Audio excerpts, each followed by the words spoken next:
Alors aujourd'hui, je voulais vous faire un petit quiz que j'avais préparé déjà depuis longtemps.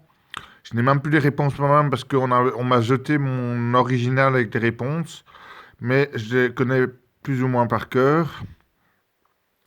Et voilà, celui qui me répond à mon jocout@hotmail.com, geocout@hotmail.com, les 31 réponses, il y en a une que je ne connais pas non plus, la dernière je crois. Mais si vous pouvez au moins me dire qui a possiblement dit ça. Visita interiora terra rectificando in Venice occultum lapidem. Ce que ça veut dire et qui a écrit ça. Mais ça, c'est la seule que je ne suis pas sûr. Mais les autres, je suis sûr. Donc, je vais faire la lecture pour TikTok. Donc, prends des mœurs aromates. 500 cycles, 5 kilos de myrrhe. De celles qui coulent d'elles-mêmes. 250 cycles de cinnamon aromatique. Cannelle. 250 cycles de chanvre. Caneige bossem. Caneige bossem dans la version hébraïque originale. 500 cycles de cassis, selon le cycle du sanctuaire, et un 4 litres d'huile d'olive. Erreur de traduction du mot Caneige bossem depuis la Septante, depuis la Bible grecque, la première traduction grecque de la Bible qui fait référence depuis le IIIe siècle. Je leur susciterai une plante célèbre et elles ne mourront plus de faim et ne porteront plus l'opprobre des nations. Qui a dit ça? Tirez les meilleures parties de la graine de chanvre et plantez-en partout, et de la Indian graine de chanvre. Le chanvre est un produit de première nécessité pour la richesse et la protection du pays. Qui sont les grands hommes qui ont dit ça? La prohibition fera un grand tort à la cause de la tempérance. C'est une espèce d'intempérance en elle-même car elle dépasse les limites de la raison en fait qu'elle tente de contrôler l'esprit d'un homme pour la légalisation et fait un crime des choses qui ne sont pas des crimes. Une loi d'interdiction porte un coup aux principes mêmes sur lesquels notre gouvernement a été fondé. Pourquoi sacrifier nos forêts centenaires contre la coûteuse exploitation de nos minéraux si nous pouvons obtenir l'équivalent avec la récolte annuelle de chanvre? Aux États-Unis, il est septième. Aux États-Unis, il existait plus de 5 millions d'hectares de cannabis sauvage avant 1937, année de la première prohibition américaine organisée par les lobbies des grands pollueurs industriels américains. Des centaines de milliers d'oiseaux se délectaient de ces graines qu'ils préféraient à toutes les autres jusqu'à ce que le gouvernement américain décide la destruction complète de cet élément vital de notre chaîne alimentaire. De plus, avant 1937, on ne se préoccupait guère de son effet psychoactif. C'est dans quel livre qu'on retrouve ça? La prohibition mondiale de la culture du chanvre mise en place par l'ONU en 1961 au profit des rois du pétrole, quelquefois liés à des dictateurs, a sans doute contribué à l'émigration des peuples ainsi privés de cette matière première essentielle. Et voilà, vous apprenez, en même temps, vous faites un petit quiz et je vous offrirai une belle pièce d'argent à celui qui gagne le quiz, celui qui répond le mieux. Je vous montrerai les pièces d'argent après, ça c'est la surprise.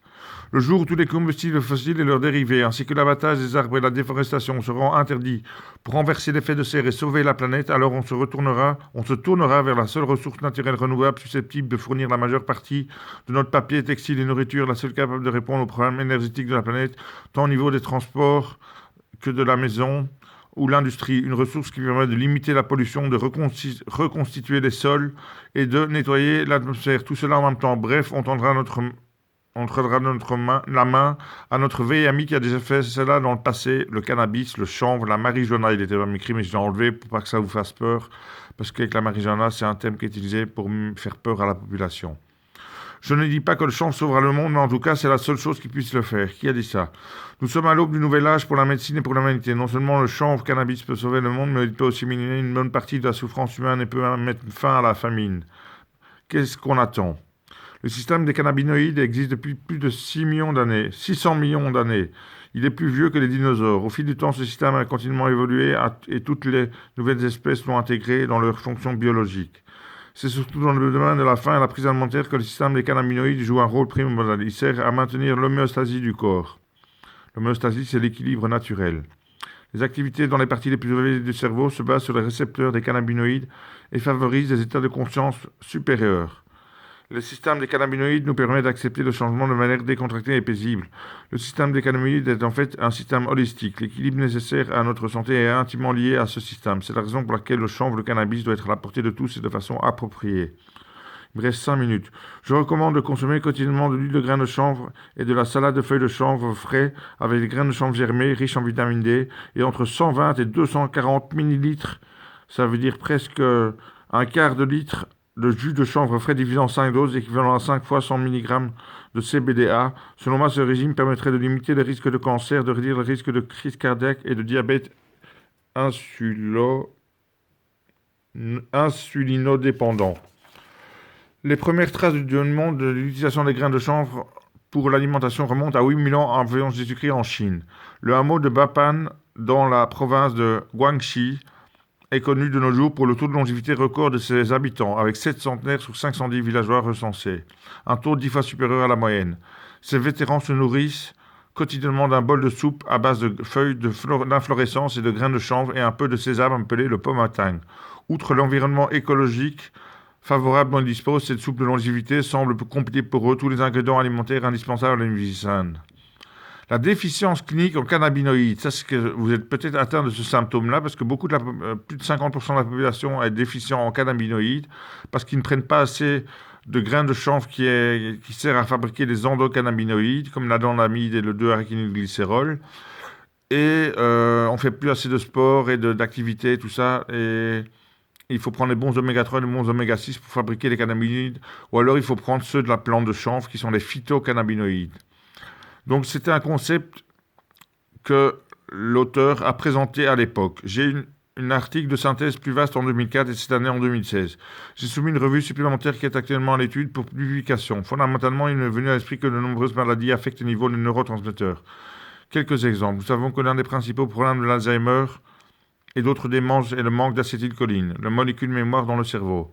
De même que la maladie de Parkinson, il n'y a pas assez de dopamine et vous essayez de la remplacer par un médicament pour qu'on a appelé L-Dopa. Alors, à quoi ressemblerait une déficience en fonction endocannabinoïde? Eh bien, nous le savons déjà, si vous n'avez pas assez d'endocannabinoïdes, vous ressentirez de la douleur là où il ne devrait pas y avoir, et vous serez malade, serez nauséeux, vous aurez un seuil de saisie abaissé, et juste toute une panoplie d'autres problèmes. Il m'est venu à l'esprit qu'un certain nombre de maladies très courantes semblent correspondre à un modèle qui serait compatible avec une carence en endocannabinoïdes, en particulier la migraine, le syndrome du côlon irritable, les fibromyalgies, etc. Ils ont des points communs, ce sont tous des syndromes hyperallergésiques, ce qui signifie qu'il semble y avoir de la douleur disproportionnée par rapport à ce qui devrait se passer. En d'autres termes, vous pouvez regarder le tissu qui semble correct, mais il y a quelque chose de la biochimie qui alimente la douleur. Et voilà, l'exercice physique augmente le taux d'endocannabinoïdes dans le cerveau et cela explique probablement les passionnés de jogging qui parlent d'euphorie du coureur. Don't worry, be happy. Ne vous inquiétez pas, chanvrez-vous. On va passer un peu parce que je n'aurai pas le temps de faire les 10 minutes. En 10 minutes.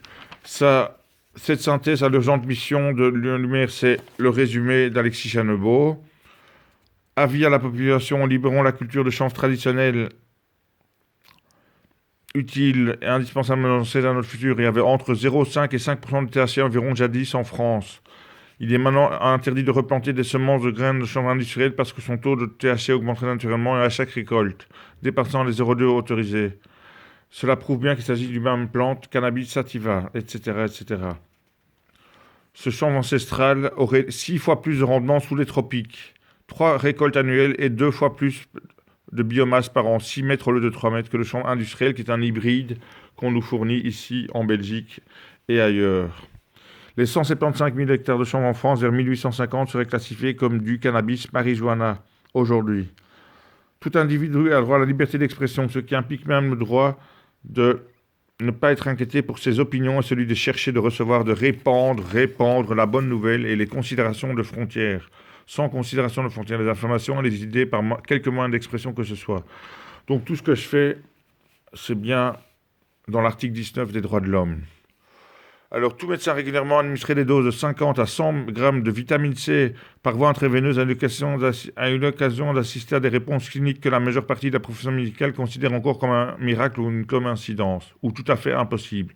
Avec plus de 15 ans de recherche et d'observation personnelle, je peux affirmer catégoriquement qu'une dose de vitamine C de dose élevée est un miracle clinique que l'ensemble, par rapport à l'ensemble des médicaments modernes.